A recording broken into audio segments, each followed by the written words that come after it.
Start your investment now and don't wait for March. हाय, मैं हूँ CA विकास अग्रवाल और इस वीडियो में मैं आपको बताने वाला हूँ कि आपको मार्च का इंतज़ार नहीं करना है। इन्वेस्टमेंट आपको अभी से प्लान करना है। हम वेट करते हैं अपनी कंपनी का हमसे इन्वेस्टमेंट का प्रूफ मांगने के लिए in the month of January और फरवरी, और हम सोचते हैं इतना तो पैसा अब हमारे पास है नहीं, हमने तो डिक्लेयर कर दिया बहुत ज़्यादा, बट अब हम उतना इन्वेस्ट नहीं कर पाएंगे अभी। करेक्ट।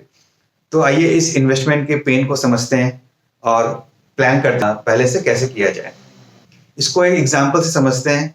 मान लीजिए आपने अपनी कंपनी को डिक्लेयर किया है अप्रैल में कि मैं 1.5 लाख इन्वेस्ट करूंगा फॉर द एंटायर ईयर। अगर आप अप्रैल से इन्वेस्ट कर रहे होते हैं तो आपको 12,500 पर मंथ इन्वेस्ट करना पड़ता किसी भी ईटीसी के डायरेक्शंस के लिए। बट अगर आपने इन्वेस्ट नहीं किया है तो आज अक्टूबर हो गया है। करेक्ट। अगर मैं 6 महीने के हिसाब से देखूं तो आपको अराउंड 25,000 पर मंथ इन्वेस्ट करना पड़ेगा। बट अगर आप अभी भी वेट करोगे, शायद आप सोचोगे अच्छा जैन में कर लेंगे, तो आपको जनवरी फरवरी मार्च का अगर देखें तो 50,000 पर मंथ इन्वेस्ट करना पड़ेगा, जो कि थोड़ी सी मुश्किल है। अगर आप अभी इन्वेस्ट नहीं कर पा रहे हो 12,500 और 25,000 पर मंथ, तो जनवरी फरवरी मार्च में 50,000 पर मंथ इन्वेस्ट करना भी बहुत ही मुश्किल हो जाता है। ये प्रैक्टिकल है और जो भी सैलरीड एम्प्लॉयड है वो सब लोग इससे वाकिफ हैं। इन्वेस्टमेंट से रिलेटेड दो बातें और हैं। एक तो आपका कौन सा रिजीम, टैक्स रिजीम बेनिफिट करेगा, ओल्ड रिजीम या न्यू रिजीम।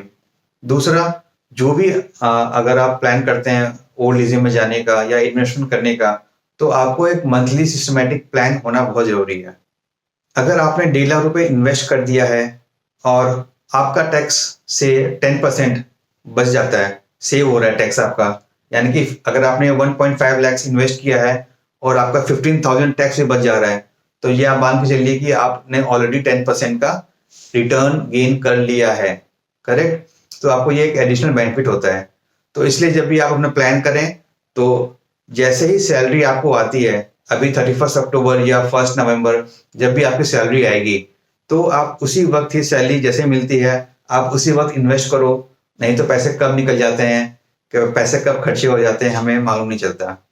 अगर हम सैलरी आते ही हम लोग सेव करना शुरू करेंगे, सैलरी के दिन आते ही, तो ये हमारे अंदर एक हैबिट डेवलप होता है और ये हैबिट मैंने पर्सनली अपनी लाइफ में इम्प्लीमेंट किया है और इससे मुझे काफ़ी बेनिफिट भी हुआ है।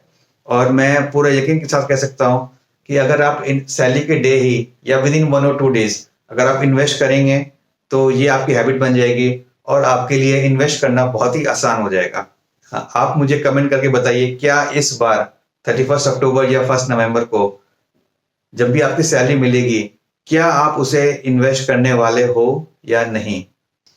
और हमें सिर्फ टैक्स पर्पस के लिए इन्वेस्टमेंट नहीं करना चाहिए, हमें एक लॉन्ग टर्म गोल होना चाहिए हमारे पास कि हमारे लाइफ में जो अपकमिंग खर्चे हैं या अपकमिंग इन्वेस्टमेंट है या अपकमिंग परचेज करना है, तो उसके हिसाब से एक इन्वेस्टमेंट गोल होना चाहिए, जो मैं आपको आने वाली वीडियोस में शेयर करूंगा।